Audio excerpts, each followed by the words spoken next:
Welcome, ladies and gentlemen, to episode 5 of the Yap House Podcast. I am very, very excited to be here today. We have a lot to get into today. I hope you guys had a great week, and I hope you guys had a great 4th of July. I sure did. Well, I kind of did. I'm going to get to that story in a bit. But we're going to start off strong. So remember how in the last episode I did a little t-shirt showcase? Well, today we're going to do another clothing showcase that I have. We're going to do my shorts or pants and these clothes back here that I bought on Temu Shein. I also did like a TikTok haul showcase. I'm gonna play that after I do this, so you can see what they look like on me. But without further ado, let's get started with another clothing showcase. Let's get started with my I guess pajama pants first. I actually only have 4 like different kind of pairs of pajama pants. Well, I don't have 4 pairs. I only have 4 of like 4 of the style. So this is the first one, as you can see, like an all like on a black, blue, white checkerboard kind of. I really, really like it. All these styles I really, really like. And this one's kind of like a Christmas themed one. As you can see right here, it's got the green stripes and that red all over it. Pretty cool. The next one is a bit of a dark green one. You can see right here, it's got the green. It's got, I think those are blue and black, like squares. A lot of these pajama pants that I have look like checkerboards or something like that. It's pretty neat. And then I got another pair here. And then my last pajama pair is this one. Is like a blue with red stripes, black spots, and something like that. Okay, so those were my pajama pants. Let's get into my shorts now, and I do have a bunch of them. Now, let's start with this New Orleans Saints pair of shorts. I'm actually looking to sell these because I don't really need them anymore. So I would actually like to sell these soon. So if you would like this pair, just hit me up. I'll give these to you. So here's the thing. So let's see. These shorts, they're all from Champion. Like a lot of the shorts I have are from Champion, and they all look exactly like this, but just a different color. So in fact, I'm going to bring all of them out I have right now. So this one is red. I got the red shorts. I got this like silver pair. As you see right here. And then I have a blue pair. There you go. I have a yellow LSU pair. Yellow LSU. It doesn't actually have LSU on it, but I bought these simply because of, I committed to LSU. I wanted a yellow pair of pants, and I got this little golden one, like a neon pair. This pair I've actually had for a very long time. I used to, go to soccer practices in this and stuff like that. This one is from Champion too? Oh no, it doesn't say. Oh no. Oh yeah, I ripped off the tag like a long time ago. So, this pair is my football team pair that I've also had for a very long time, ever since like my freshman year of high school. I still wear it to this day. It's very, very comfortable, and it represents our high school, and I still like it to this day. Okay, here's the next Champion pair, like a navy blue, kind of. You know what I mean? Very, very comfortable, and like that. Here is a gray pair, and I think that's it, actually, of all the champion shorts I have. Yeah. Okay. And all right, now there's a few more that I have. This is this is the pair that I've also had for a very long time. It is the sleepaway camp that I went to, Cayuga. Still have it to this day. It might be too small on me now. Might have to fix that. But I also do have some pairs of LSU shorts. The first one is this one by Nike, and the Tigers are kind of like on the kind of like on the yeah, they're kind of like on the side of the thigh. They're kind of like on the side of the thigh, something like that. Very cool. And then the next one I have, which is this one. It has the LSU logo on the bottom. So there's that. There is that indeed. And then the last pair is just like a plain and simple purple shorts, specifically bought LSU as well. This one is what is this one? Oh, I ripped up. Oh, the logo ripped off. I don't even know where this is from. Oh, here we go. It's from Russell Athletic. Russell Athletic. I don't really know that brand very well, but I still have it. And the final pairs of shorts that I have, I actually bought these when I went to the Louisiana Mall over spring break. I like them. They're pretty cool. Has like a little rose on there. And then I bought like a little golden pair. Has like that little symbol on the bottom right there, as you can see. And yeah, I haven't actually worn these too often. I need to wear these more. All right, now we can get into the Temu Shein haul. I bought these clothes, I think last week. And so I did post, like I said, I did post like an actual haul of them on TikTok. And so I'm not going to be actually like putting them on me for this time, but I am going to show you the actual haul I did with the clothes on me. So you'll get to see that right now. So you'll get to see it after that. But let's go with it. The first shirt that I got has like this little is like a little polo, has this like little king crown logo on it, which is pretty cool. You can see right there. Next shirt. This one says, "Good things take time." The things on the back is covered up for some reason. I don't know why. There you go. You can see good things take time. I agree with it. It does. And it's a shirt I'll definitely wear a lot in the future. The next shirt, it has like a script writing of a challenge. As you can see, it's a little wrinkled since I've already worn it, but you can see right there. Looks pretty cool, plain and simple.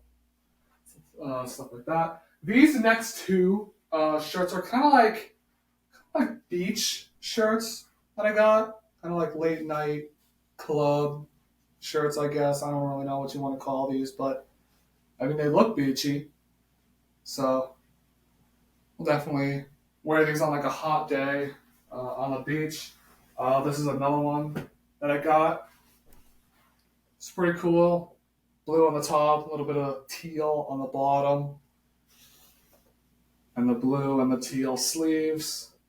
These are actually pretty big on me, so I'm definitely gonna like grow into them and something like that. But the main thing is that I bought sets.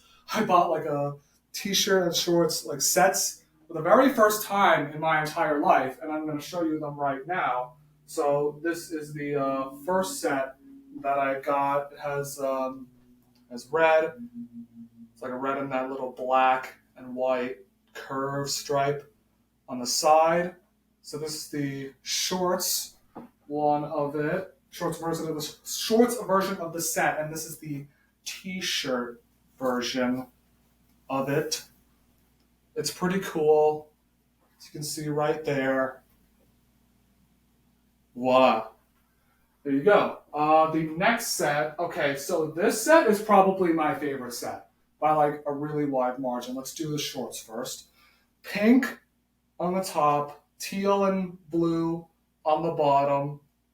It kind of reminds me of that alternate jersey the Miami Heat had one year. That was like one of the best jerseys I've ever seen. But yeah, this set is OD. There you can see the shorts right there.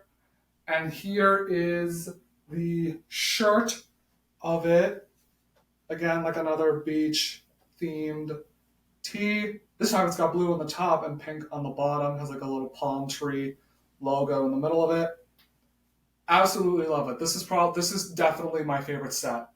Or definitely like my favorite whatever of all the clothing I got in this haul.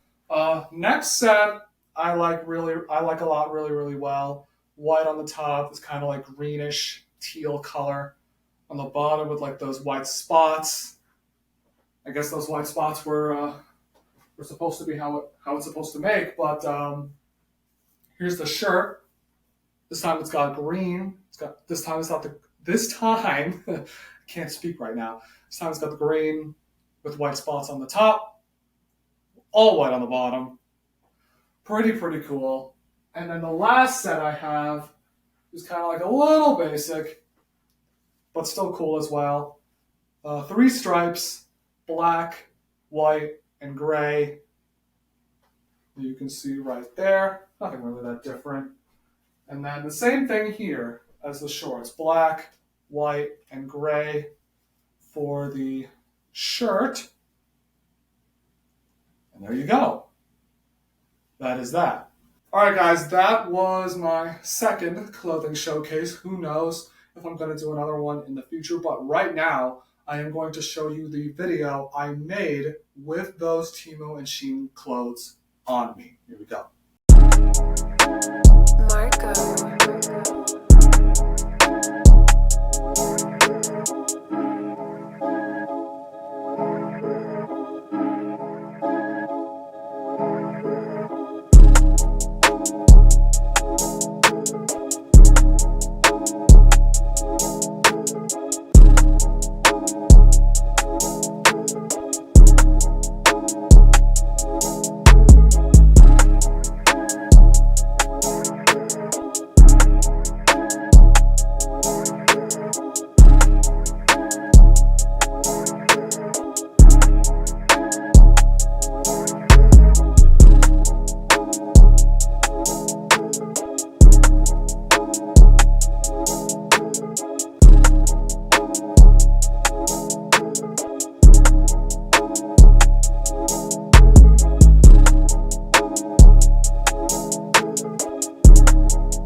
All right, let's get into my week and how it went. It was actually a pretty chill week. It was my first week of working at this camp that I went to when I was very young, about 8 or 9 years old. I'm just I'm just a staff member there, a counselor.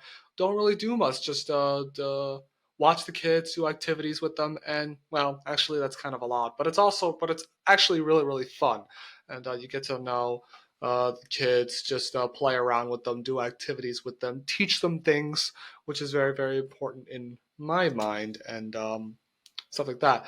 The camp itself is absolutely beautiful. Like the main areas of the camp are beautiful. There are just some parts of the camp that need like massive renovations. I know it's like a very old camp, but they obviously, and it's with a lot of these sleepaway camps too. Like you gotta spend some money on upgrading the buildings and the like doing some renovating on it, because some of those buildings at that camp really don't look that good. They look old and dirty and something like that. I'm surprised like they don't have like janitors every summer that clean it every year after the summer is over, and stuff like that. But our pool is very nice. We have a great archery. Oh, I was cooking. I was absolutely cooking in archery on I think it was Wednesday. I started off like cold, and then I heated up like crazy. I went like 7. I went like 7, 8, 9, 9, and then 8, 9, 10, 10, and then 8, 9, 10, 10, and then like a 7, 8, 9, 10 or something like that. I was absolutely cooking. Archer was going off. I was going off, and some of our kids got a bullseye as well, which is obviously it's very impressive. For that age, and the bows are actually pretty heavy. You have to really pull on them, release, and you fire those arrows. And obviously, I've done archery before, but That was just a one day when I was having a really good day, and something like that. We also have a BB gun range there, which is really fun. And those bullets in the BB guns are really small, really really small. So it's really really difficult to hit those targets. I only think I hit like one target. There was like this little, there are like these little orange targets like towards the bottom. This white target like in the middle, and then these bottles on a rope were set up like all along the range. And oh my gosh, I could not hit anything. Those guns are tough to use. Hopefully I improve. But yeah, there's also like this huge fortress like next to the pool. The kids play there, they have a lot of fun. And yeah, it used to be like a site where I think it used to be a site where like people would sleep or like look out for things and something like that. It's pretty cool. It's old, yeah, but it's like a vintage fortress, something like that. There's also a pirate ship like to the there's also a pirate ship to the left of the camp, which the kids have a blast. You have like fake water. You have like this blue sand below the ship, and they play with it. You can get up super high, like the highest level. It's pretty high. I managed to get up there this week, and it's really really fun. So, like I said, camp is beautiful. Dining hall is really really nice. They got some good food there. We only had just 4 kids this week, and those kids are really really lucky because they get to do all the activities. They get all the turns, and as they like to call it, so like that. But starting next week, we're gonna have 16 kids, 1-6, 1-6, yeah. So it's gonna heat up. I know I'm prepared for it, and I had to deal with 16 4-year-olds last year, and if I dealt with that, obviously they're a bit older and they can cause a little bit more trouble, but I'm prepared to face whatever might come to me. I do have 2 assistants that are really really good at their job. They were there last year, so they're kind of like still teaching me things. um, but yeah, it's obviously going to get really, really hot this week in terms of weather. I think it's also going to rain a lot as well. So we'll just have to watch out for that. But yeah, 16 kids. That's the story of it right now. But so far in my like history of working at sleepaway camps, this is definitely like the best one so far, because sleepaway camp I had to deal with so much. I wasn't really used to it. I was actually one of the youngest counselors um, at the entire camp, so it took me a while to get used to it. I got sick there as well, so that was tough. Last year, obviously dealing with 4-year-olds, not really what you want to do, but I managed to survive it, and I actually felt like I managed to do a really good job, and I felt like that was a huge confidence booster for me going into this summer, where I felt like I could handle any age group.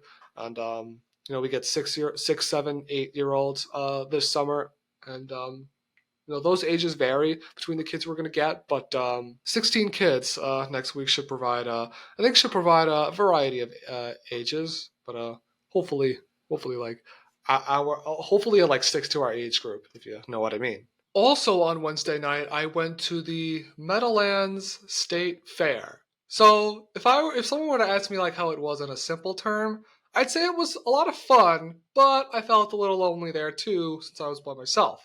If someone were to describe it entirely, here's how it went. So obviously drove there, just found a good parking spot. The line was super duper long to get in, but surprisingly it moved very very fast. I thought I was going to be standing out there forever, but there's that, so walking, and I managed to get a lot of videos and clips because there's like a little Meadowlands montage that I'm going to do soon. I didn't get a chance to go to the American Dream Mall this weekend because there was a lot of soccer yesterday that I am going to talk about in a bit. I am getting a lot more into soccer, but I mostly just watch like the international tournaments and stuff like that. But off topic. Well, sort of off topic. We're going to get to that in a sec. Um, Meadowlands. Yeah, so I go in. I am starving already, so I get some chicken tenders and fries, which were pretty good. And then I decided to go on the Ferris wheel next. But and after standing in that line for like 30 minutes, which is crazy, um, I realized that you needed at least two people to go on the Ferris wheel, and I was by myself. So they had to find someone to, go on the Ferris wheel with me. And fortunately, they found this lady and her daughter to go on the Ferris wheel with me. And oh my gosh, that was so kind of them to just let me on like that. I can't believe these two total strangers are just letting me on with them. But they were very nice. We talked for a bit about being at the fair, living in New Jersey, and something like that. I just told them that I've lived here my entire life, and just basic things and stuff like that. But obviously on the Ferris wheel, I managed to get some really good clips of the view of the fair. It's really cool. I got a clip of the sunset as well. Absolutely beautiful. There were two other Ferris wheels that were on the park as well, but I didn't get a chance to go on them because I just didn't want to risk, having to go with another stranger. I just didn't feel that comfortable. And the lines were also very long as well. The lines in general to the rides were just insanely long. It was absolutely ridiculous.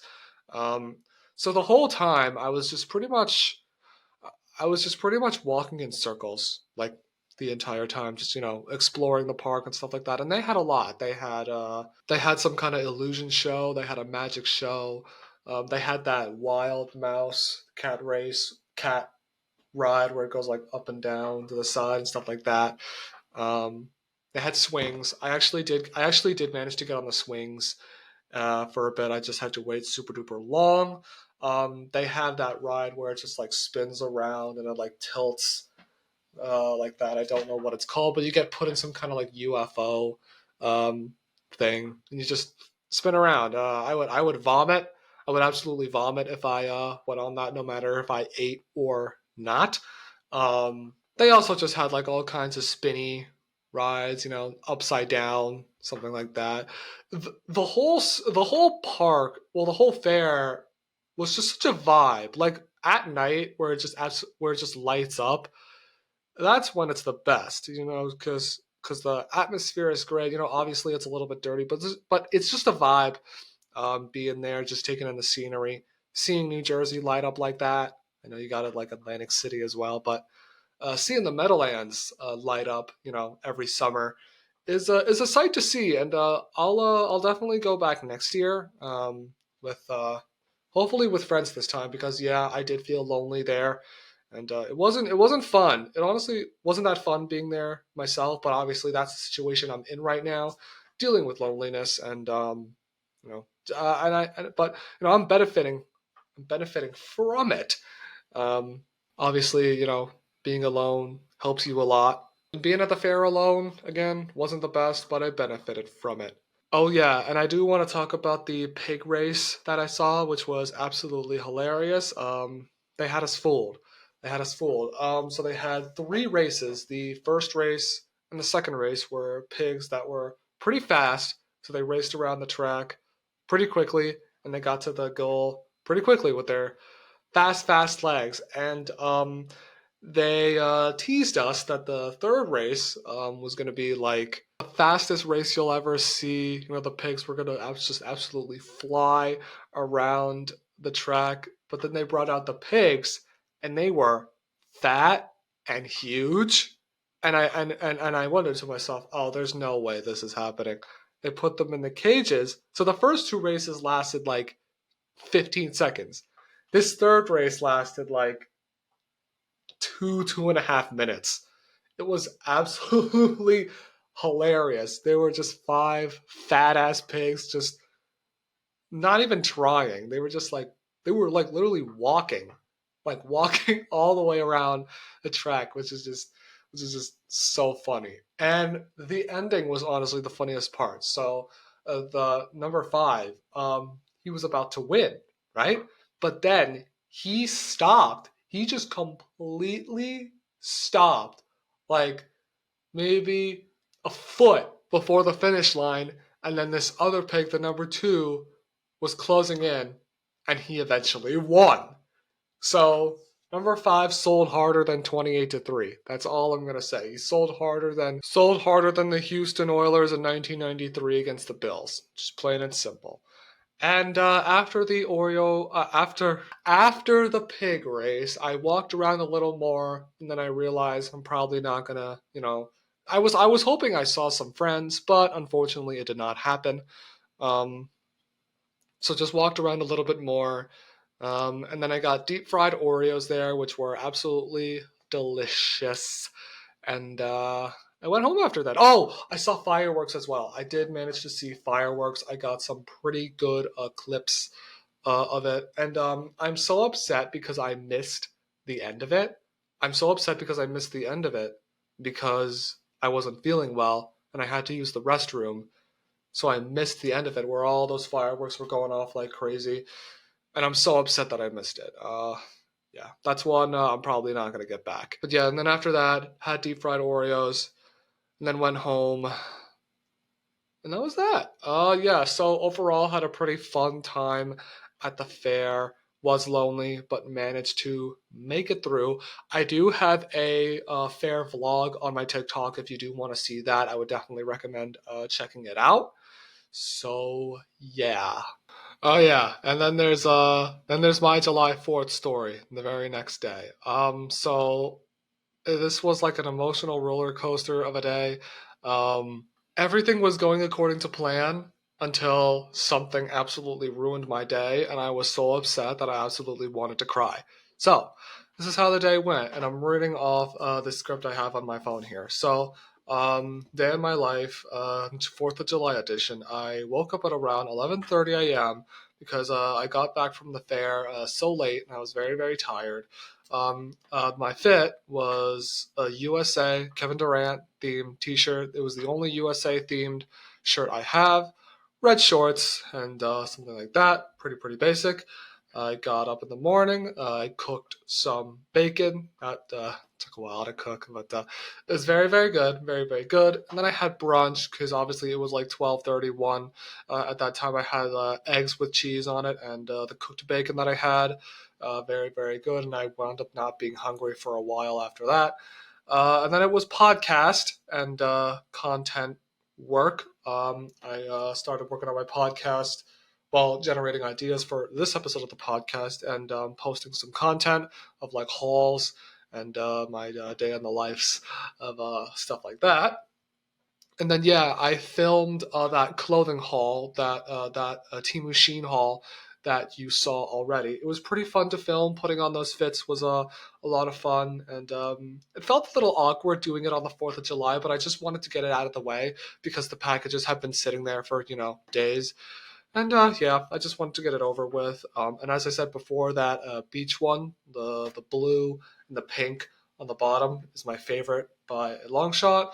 And then it was around maybe 4:35 at this time. I took a light jog for a walk for like an hour, hour and 10 minutes or so.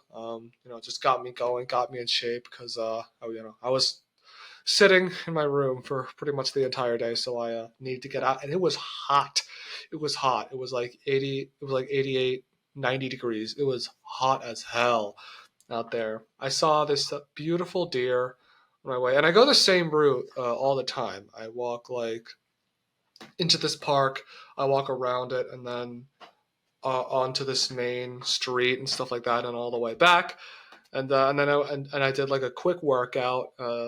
Quick workout lasted like 30, 45 minutes. Did a couple planks. Did a couple back exercises, some pulls, and something like that.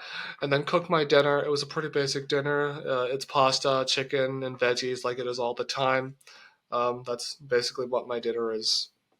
Yeah. And then this is where everything goes upside down. Like I said, everything was according to plan this 4th of July. But then I decided to drive to go see some fireworks, and I decided to drive to the Hudson River. to the Hudson River area. I was close. I was about 3 miles away, but then the traffic, there was so much traffic that it was 30 minutes. No, it was, at that time, it was around like 35 minutes for only 3 miles because of the traffic was that bad. I could not move at all, so I had to take a different route, and I still did not even make it. I wasn't even close to crossing the bridge and making it to the other side of, that bridge and going to those park areas where the people, sat along there at those watch parties, to watch the fireworks. And I was so upset that this happened. Like everything was going according to plan until my dumbass decided to try and beat the traffic to the Hudson River, and view the fireworks, and it backfired horrifically. There was so much traffic that I missed the entire 35-minute show. Like the amount of time it took, I was not going to get there until it ended. I literally was not going to get there until it ended, and I knew I should have gone like an hour or two before, so I would beat the traffic, get a parking spot, view that full show. And I was just so upset that it happened. I couldn't believe like my entire day was ruined thank you to stupid ass traffic. I didn't get any clips or pics of the fireworks at all. It was just very unfortunate. I didn't even cross that bridge. I was still like 25 minutes away, and it was still like 25 minutes for 2 miles. That is just unbelievable. And I was just so upset that I was holding back tears to Tate McRae on the back. She performed in Calgary last night, which was unbelievable. And I just said to myself, like, oh well, I just had to let this fear of missing out, FOMO, hit me even more. I mean, I did have work early in the morning for camp, so I just went straight to bed. And hopefully something like that never happens again. Again, just very, very unfortunate that it happened, and I was just not in the mood to see more fireworks after that. Fortunately, I did get some firework clips on my phone at the fair, which I'll be able to share at some point. I'll probably make a little montage into it, like a Meadowlands montage to something, or even like a little life montage that I'm kind of working on right now. There's this trend on TikTok that's lasted since like May, April, and it's not over till I do it. Its trend is not over till I do it. There are a bunch of trends that, in my opinion, that are not over until I do them. You know what I'm talking about? But yeah, like I said, that whole day was going according to plan, and then it was absolutely ruined thank you to stupid ass traffic. So hopefully something like that never happens again. Hopefully I can go earlier, and hopefully maybe I can go with someone else this time, because that was a tough night. Oh yeah, this is something I did want to talk about. It was Michael Rubin's all-white party, which was absolutely insane. Obviously, they hold it every year, but just seeing all the celebrities there was pretty cool. My favorite picture by far, by a really wide margin, is the picture of Odell, Joe Burrow, Olivia, and Jamar Chase. That's LSU royalty right there, and LSU will always be in our blood. So I don't really have too many comments about the Michael Rubin White Party. I know someone asked me what are my opinions about it, and it's just really cool to see all those famous celebrities there, athletes, influencers, music stars, and something like that. So yeah. So guys, I got a couple emails from people yesterday. I'm not gonna say who they are, and I'm not gonna say who they work for. But I am going to say that I may or may not have some special collaborations, paid collaborations coming in the future. And I'm very, very excited to be working with those people. And it was probably due to the haul I posted. It was probably due to the Team Machine haul I posted on Instagram and TikTok. Maybe somebody saw that, viewed my profile, and they were intrigued by what I post and something like that. But obviously, this is something I've never done before. So yeah, I am being very, very cautious because there's a lot of scammers in the world today. But they said to trust this 100%, and I am for now.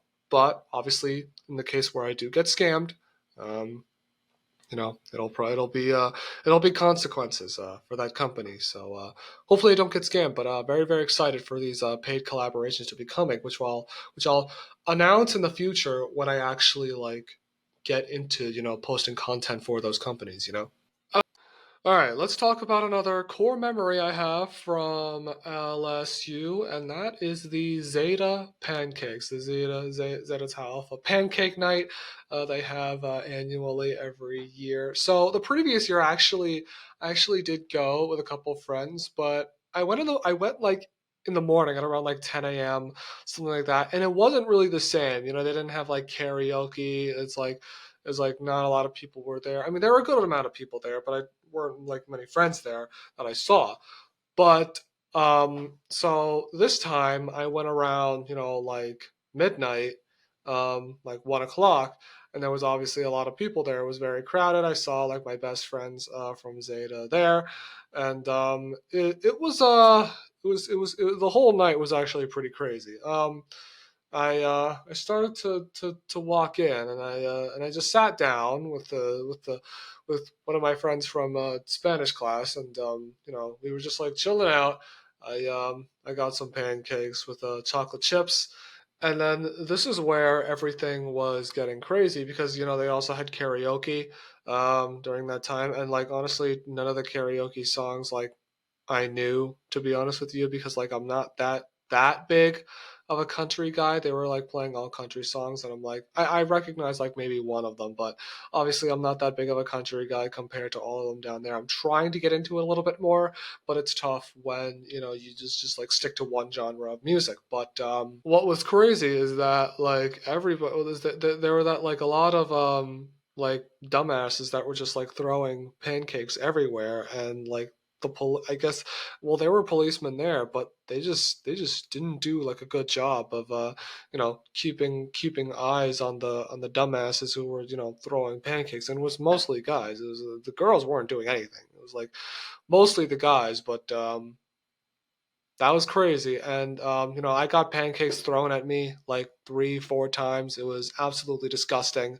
um, you know but hopefully it'll be a little bit better this time when I go next time or whatever. Hopefully the eyes of the security can be better, because they got to kick them out. They don't want to cause a mess there. But there was this one moment where one of my colleagues was there as well, and somebody threw a pancake and it hit his girlfriend, and he immediately just took the pancake and just chucked it as hard as he can like across the room. And these two cops came storming in like as fast as I've ever seen them run through like that small of a crowd, and they just immediately grabbed him and just like quickly escorted him out in a flash. And I asked him the next day, what happened? How did you get kicked out like that? And he said, someone threw a pancake at his girlfriend, and he threw it back, and that's how I got kicked out. And honestly, like that will kind of happen because it's usually this happens in football too, but it can happen anywhere else, but it's usually the second guy that makes contact will get the punishment for it. Like for example, in football, suppose you have two players accidentally get into a little scuffle, right?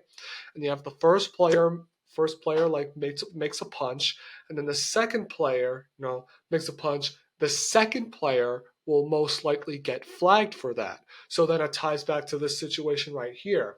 The guy that threw the pancake at my colleague didn't get booted out of the house from it, but my colleague that got hit for the colleague girlfriend, and my colleague threw the pancake back, got escorted out. So that's something to very much keep in mind, in life. That is usually the second guy or girl, whatever, if two girls get into a fight or something, it's usually the second person that draws the contact, or not draws, that makes the contact, will likely get in more trouble from it. But then there was a time where, everybody just started chanting my name. I did a couple karaoke songs there, but not with anybody else for some reason. I don't know why nobody else wanted to come up with me, but they started chanting my name, and it was very unfortunate because they were not chanting my real name, and I just felt a little bit disrespected because they were not chanting my real name. I tried my best to shush them, but unfortunately it did not work. That whole night was pretty crazy. It was pretty fun too, pretty wild, and I'll try to go back next time. Hopefully without any pancakes being thrown at me. All right, we're going to do our sports talk now. And I was actually very, very looking forward to this sports talk because we have a lot to get into. Well, we're not going to cover that much, but we have a lot to talk about simply because of free agency. Free agency happened last week. A lot of moves were made, so we're going to talk about that. And we're going to start with the NHL. I have all the teams here and what they added, and we're just going to go by one team at a time. Going to do all 32 teams here, and we're just going to talk about what they did and what they could have done, and how did they do in free agency. So I have this article right here in front of me by The Athletic that shows all the things they did and free agency, all the players they added, their re-signings and stuff like that. Let's go. Let's start with the Anaheim Ducks, who really didn't do much at all. I mean, they had Steven Stamkos or Jonathan Marchessault out there, but they didn't really do much of that. They added Robbie Fabry and a decent 2025 draft pick. They got Brian Dumoulin, former Pittsburgh Penguin, but honestly, that's not really much, and that's a good thing since they're trying to build around their young core and something like that. Next, we have the Boston Bruins, who I think had a pretty good free agency. They got a center, they got Elias Lindholm, and they got a big shot, a defenseman, and Nikita Zadorov. Those are two huge additions to that team that I think will do great. They did also re-sign Jeremy Swayman, which is very, very good, especially since Linus Ullmark is no longer with the Bruins. So I'm curious to see who their backup goalie is going to be. I know Jeremy Swayman's obviously going to be their number one, but will their number two be? The Buffalo Sabres, they now have Ryan McLeod, the former Oiler who made the Stanley Cup final last year with the Oilers, and they also added a couple of players like Jason Zucker, Sam Lafferty, Nick Aube-Kubel.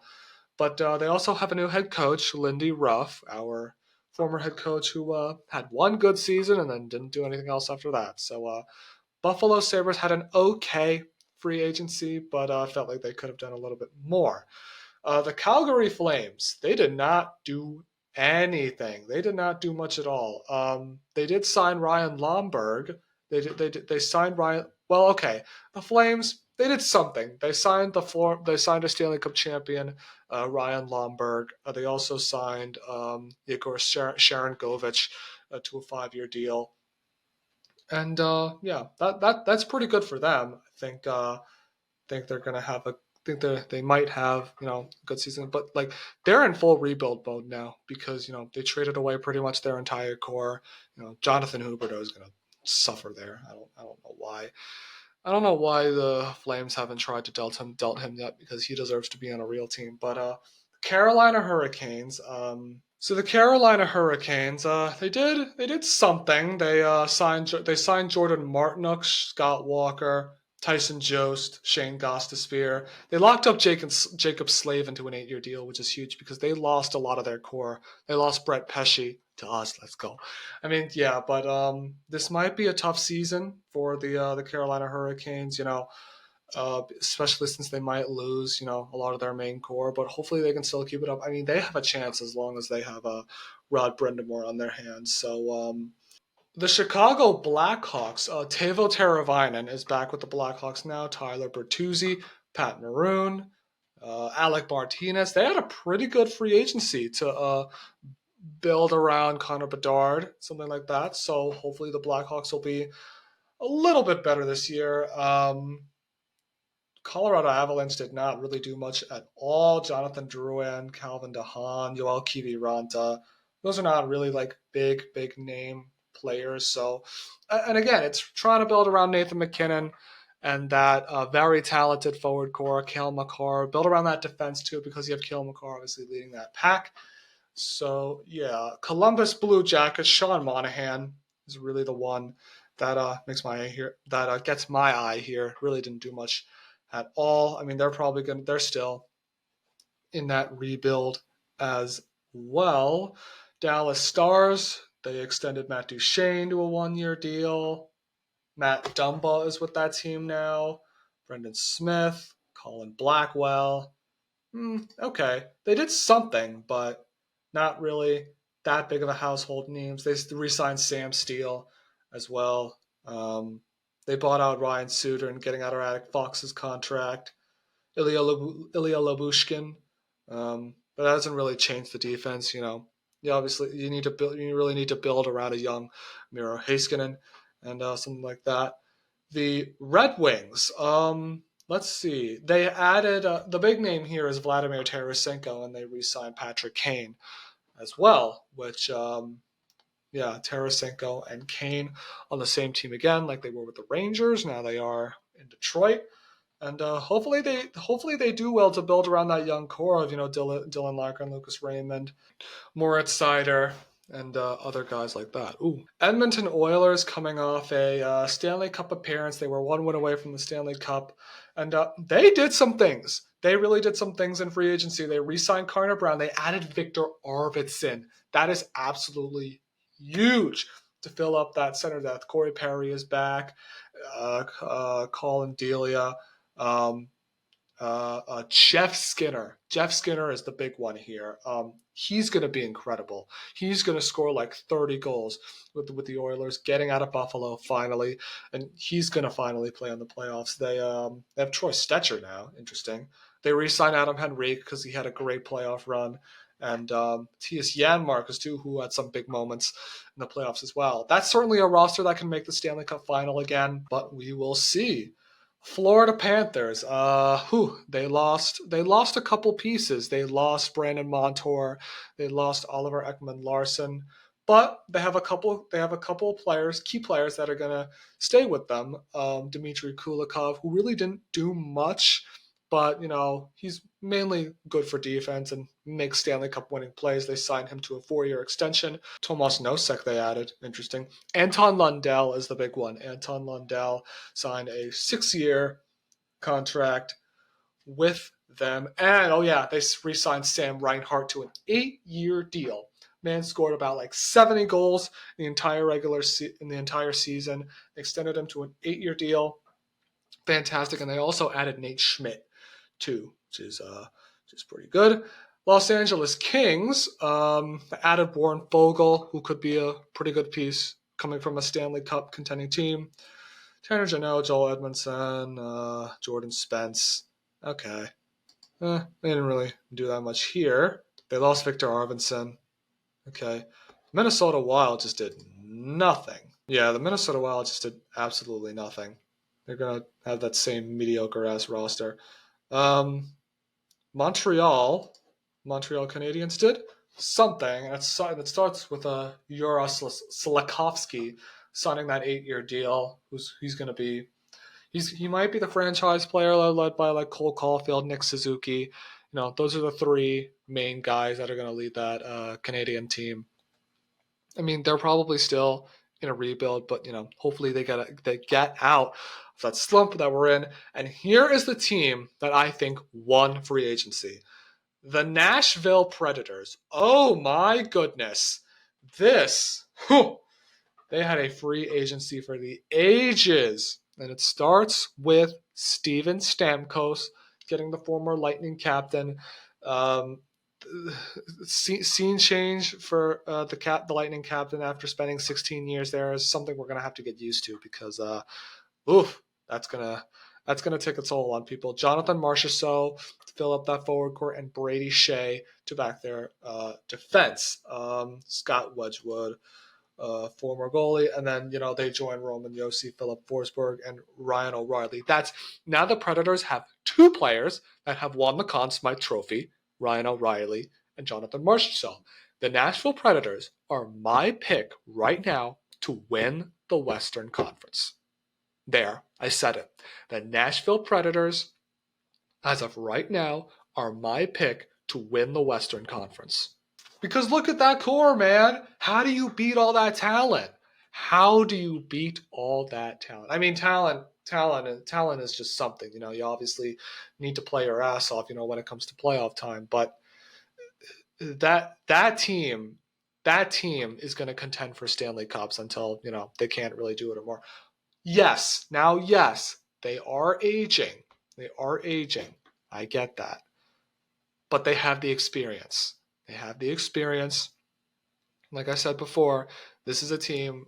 Their window is open now. They're going to have to win a Stanley Cup or go on some deep runs in a couple years or so, or else it's just going to be a massive waste of talent. And yes, we get to our team, New Jersey Devils. Fitz did everything he possibly could. He traded for Jacob Markstrom without giving up the 10th pick in the draft. Goalie was obviously a huge issue. For us last season, and hopefully Jacob Markstrom solves those issues. The additions of Brett Pesce and Brendan Dillon are absolutely huge for the defense. Stefan Nason is back. Stefan Nason and Tomas Tatar are back with us. And we just have to build around that young forward core like Jack Hughes, Nico Hischier, Luke Hughes. Hopefully we bounce back from what was a very, very rough 2023-24 season. We thought we had a Stanley Cup contending team. New York Islanders, all they really did was sign Anthony Duclair. Not much. The Rangers just did not do anything. Rangers just, they had pieces open, but they just didn't do much at all, Yeah, I don't even know who signed with the Rangers. They just didn't do anything. Ottawa Senators, they have Linus Ullmark now. They have Vezina winning goaltender that hopefully solves those issues, but at the same time, you need defense as well. Michael Amadio, Stanley Cup champion with the Vegas Golden Knights, signs with the Senators. That's really the only notable thing I see here. Shane Pinto. They have Jacob Chychrun now. I forgot about that. Jacob Chychrun should be pretty good on that defensive blue line for the Senators. The Flyers, looks like they did absolutely nothing as well. Not really any notable players and something like that. The Pittsburgh Penguins, they did something. They have Matt Grzelcyk now, former Boston Bruin, but they didn't really do much at all. They have Anthony Beauvillier, former Islander and Canuck. That's not really much. They just signed all of their guys to 1 year, 2 year contracts. I mean,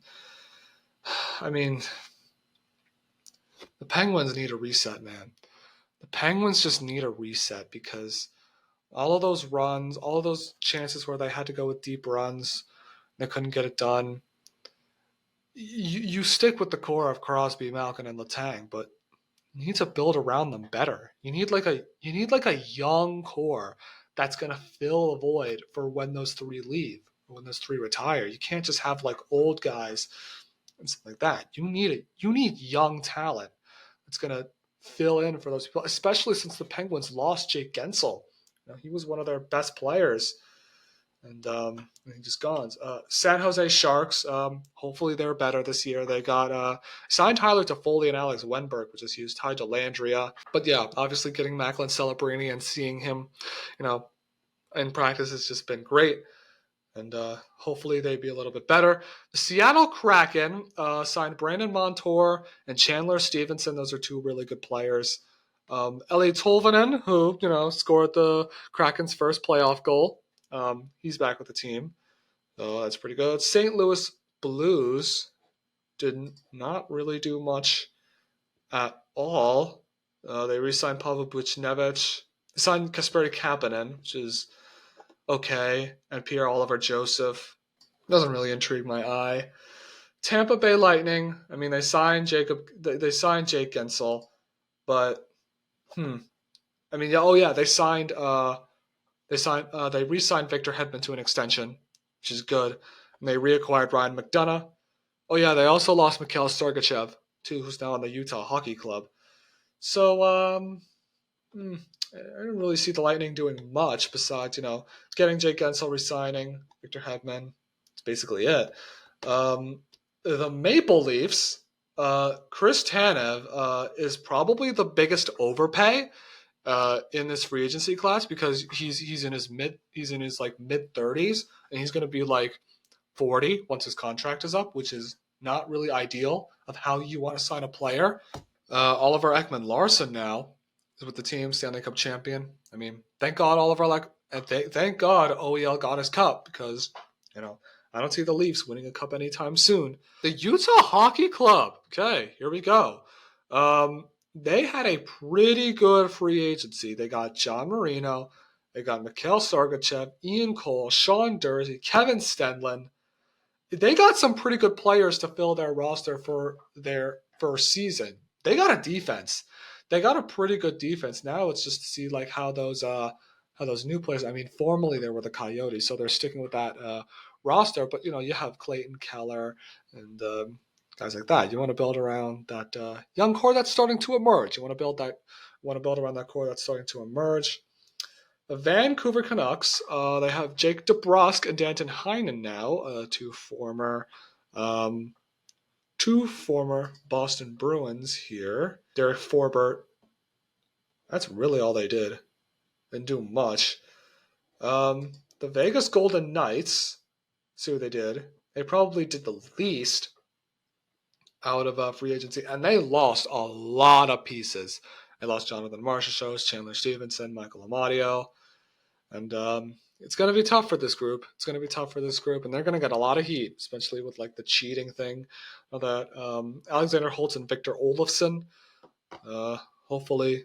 But it's hard to argue that Vegas got better this summer, and after just barely sneaking into the playoffs this year, who knows if they're going to even make the playoffs this year? It's not going to be easy for them. The Washington Capitals, they didn't really do much. They did not really do much. I mean, they got Jacob Chikrin and Matt Roy, which is pretty good. Oh yeah, I apologize. Jacob Chikrin is no longer on the Senators. I don't know why I said that. My bad, guys. They signed Andrew Mangiapane, Logan Thompson. Okay. They look like a playoff team now, but we'll see where that goes. And finally, the Winnipeg Jets. They did not really do much. Yeah, not really notable names. So I would say the biggest winners of free agents are definitely the Predators, the Devils as well. Those are the two big winners. And I think, and obviously I think for us, we got to have a bounce back season. But the Nashville Predators, like I said before, they are my pick right now to come out of the West. They're going to be tough to beat with all that talent. All right, now we get to NBA free agency. And this is where stuff gets pretty crazy. So let's start with the Atlanta Hawks. Didn't re-sign anyone, but they lost DeJounte Murray and got Dyson Daniels, Larry Nance, and Cody Zeller back. And but they have Zachary Richichet. I don't really know how well the Hawks are going to do this year. They might be on the fringe of contention. Boston Celtics, they didn't add anyone, but they re-signed Luke Cornett, David Mezquita, Jason Tatum to the richest contract ever.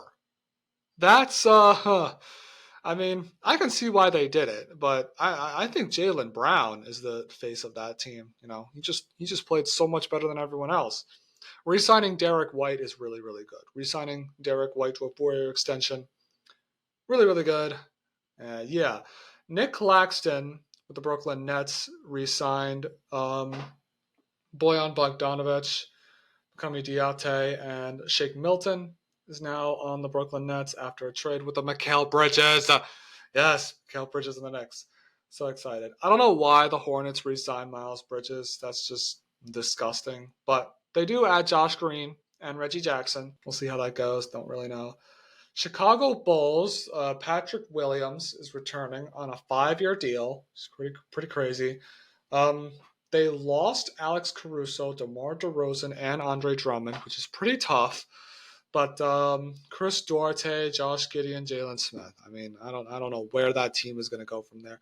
They got to get Zach LaVine and Vucevic out of there, man. This team needs to rebuild. The Bulls need to rebuild. They need to get LaVine and Vooch out of there now. Cavs did not do anything. They just re-signed Donovan Mitchell, so pretty good. Mavs didn't need to re-sign anyone, but they did get Quentin Grimes, Najee Marshall, and Klay Thompson. Oh my goodness. It's the new big three in the NBA, right? Luka, Kyrie, and Klay Thompson. Obviously, they've never played before, and they have history in the finals. But I'm very, very intrigued to see how this duo goes, and we'll see if they can make the finals again. They lost Josh Green, Tim Hardaway, and Derek Jones. Those Josh Green and Derek Jones were huge in the playoff run, but we'll see we'll see where they go from there. The Nuggets didn't really do much. They added Dario Saric, which is just for a backup center, which is it's okay to back up Jokic like that. They lost KCP and Reggie Jackson, so we'll see how they do without them. Obviously, KCP was huge in the Nuggets championship run. The Detroit Pistons, this is where it gets pretty funny. They re-signed Cade Cunningham to a 5-year extension, which is huge.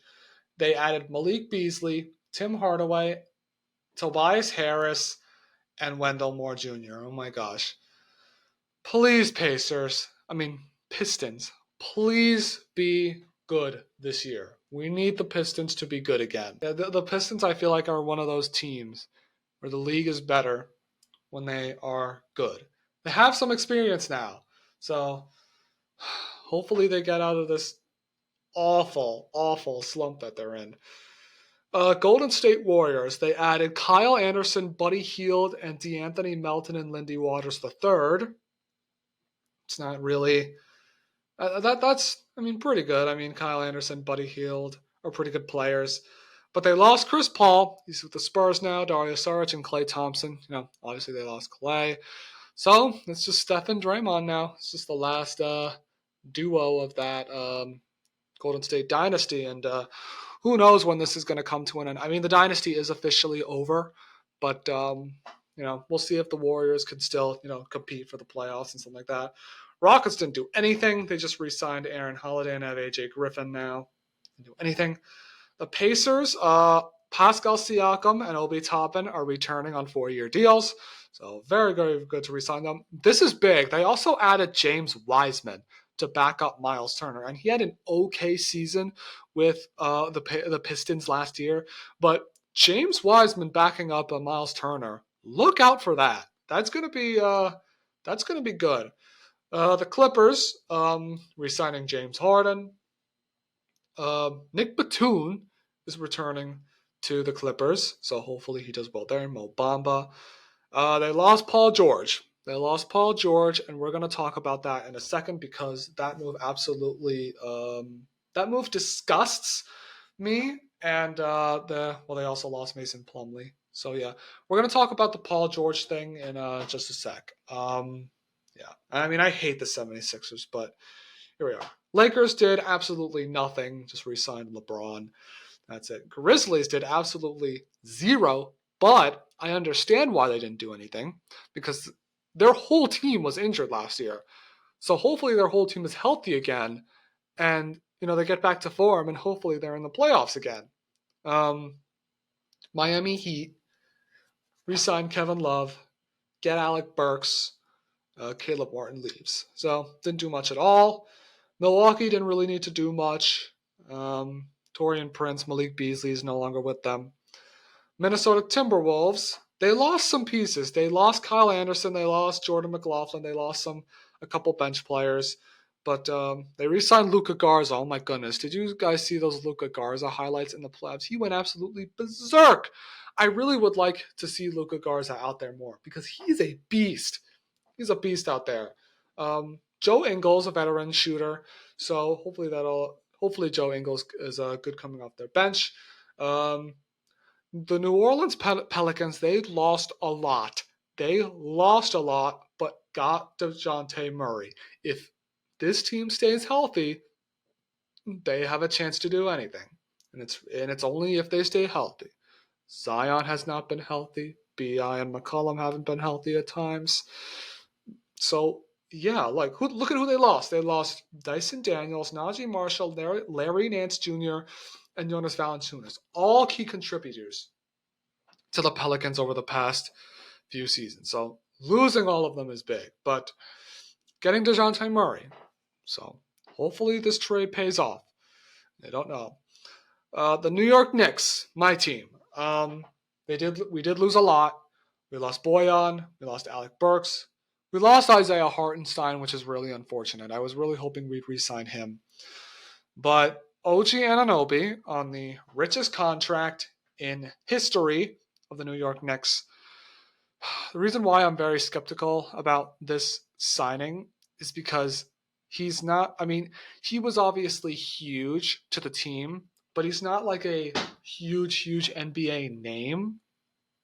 But he has a chance to prove everybody wrong that, maybe he could contend for Defensive Player of the Year or something like that. And obviously the trade for Mikal Bridges is absolutely huge, but again, I'm skeptical about it since we gave up a lot for that as well. Oklahoma City Thunder, they had a pretty good free agency and pretty good offseason. They re-signed Isaiah Joe and Aaron Wiggins, and they added Alex Caruso and Isaiah Hartenstein. Oh my goodness. That is going to be a squad now. That team might be even better than they were last year. The Thunder are going to be better than they were last year. There, I said it. The Orlando Magic did things. They re-signed Goga, re-signed Gary Harris, Jonathan Isaac to a 5-year extension. Franz and Mo Wagner all agreed to extensions. Wagner to 5, Wagner to 2. That is a young-ass core that is going to be good for a long time. And they also got veteran Kentavious Caldwell-Pope. So he might be a great mentor for all those young guys on the Magic like Paolo and the Wagner boys. The Magic, another team that I think is going to be better this year. And all right, here we go. Philadelphia 76ers, the team that I hate the most in the NBA. Yes, even hate more than Brooklyn or Boston or whatever teams like that. So they re-signed Tyrese Maxey. That's good. Kelly Oubre returns. They got Andre Drummond to back up Joel Embiid, which is pretty good. Eric Gordon, Caleb Martin. And here's where the Paul George signing comes in. Embiid talked about you need to have a team for a few years. You need to stick with the same team a few years or so to really get connected with each other, and then you can go on championship runs. This Paul George signing doesn't do that. Now this is a completely new team that you have to build chemistry around, and it will likely take the entire season. Andre Drummond, Eric Gordon, Caleb Martin, they've never played for Philly before. But so it's going to take a while for that chemistry to build with them. And that's why, I don't know if this Philly team is going to do that much, because who knows what the chemistry is going to be like. I mean, if you have the ultimate chemistry like the Celtics have, or the Mavericks did, with all those lobs, you're going to contend for championships. This Sixers team right now, I just don't know if they can actually contend for a championship. I don't know if they can go far because they just signed a bunch of old guys. Daryl Morey is just an idiot, Leon Rose would never. But I'm also very, very interested to see how this big three of Embiid, Maxey, and Paul George do. But it's just an old ass team. I mean, yeah, they got the experience, and you have a young stud in Tyrese Maxey, but I don't know. I'm very skeptical about it. I mean, I know I hate the 76ers anyway, but Phoenix Suns, Bol Bol, Damian Lee, Royce O'Neal all return. They added Monte Morris and Mason Plumlee. And again, it's all about building around the Suns' so-called big three, Booker, Katie, and Bradley Beal. Portland just did absolutely nothing. So yeah, the Sacramento Kings. Alex Lennon returns. Malik Monk gets a 4-year extension. Jalen McDaniels, Jordan McLaughlin, and DeMar DeRozan is the big one. So that's another big three in the NBA. Sacramento with DeMar, De'Aaron Fox, and Domantas Sabonis. So very, very interested to see how that big three does and how they compete in the West. The problem is that where's the defense going to come from? They need to play solid. They need to play good defense in order for them to have a chance. San Antonio Spurs. Chris Paul is obviously the one that you see here, and he's just going to be an insane mentor to Wemby and all those young guys as well. They got Harrison Barnes to add some shooting. But before that San Antonio team was young. I think they were one of the youngest teams of the league. Chris Paul is going to turn them into NBA players.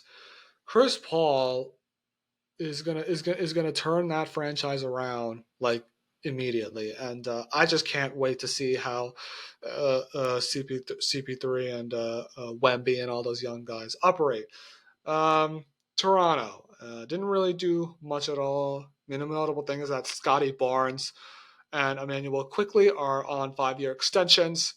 Davion Mitchell, Sasha Vezenkov, not much.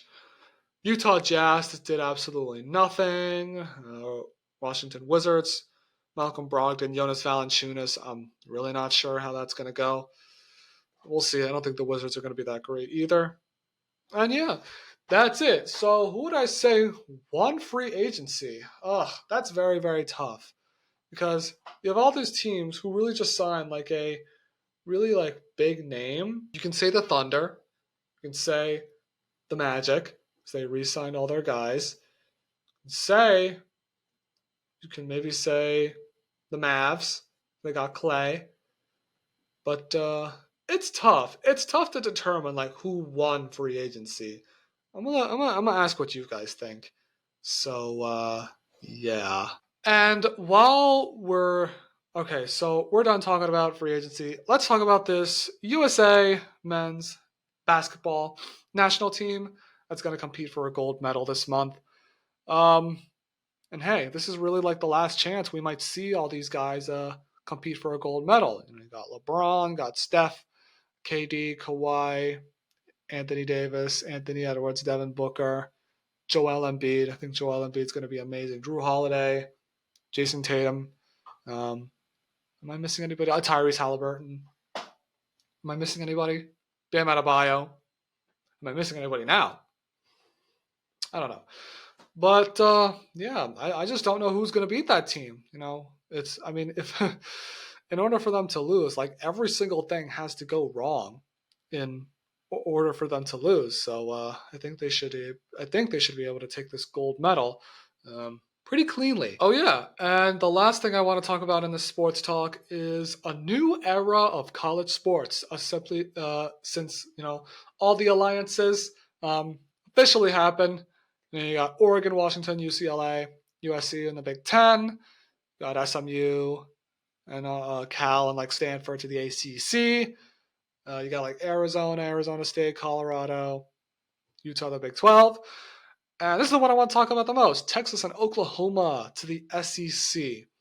Again, it's going to be a new era. And we actually host Oklahoma this year. So that's going to be very, very exciting. But you can't really judge on how this new era is going to go because we haven't really seen, teams play each other. We haven't seen the other SEC teams play Texas and Oklahoma that much. I've heard a lot of people say that Texas and Oklahoma are going to get slapped in the SEC, but hey, who knows? You can't really judge when they haven't even played a game in the conference yet. I mean, yeah, they played SEC teams before, and hasn't really gone in their favor, but maybe this year will be different for them. But I know it's going to be I know it's going to be. I know some people say like Texas and Oklahoma are probably going to get slapped in like football. Other sports, I'm not sure because like Oklahoma softball, oh, they're going to compete in the SEC. Oklahoma softball is going to be incredible. Oklahoma and Texas are going to be incredible in like SEC softball, baseball. I think they're going to do great in baseball as well, and basketball. Honestly, anything can happen in basketball with that conference. You can have breakout teams you expect in the SEC to not to do well that you've never expected. So yeah, it's going to be a fun as first year in this new alliance of college sports.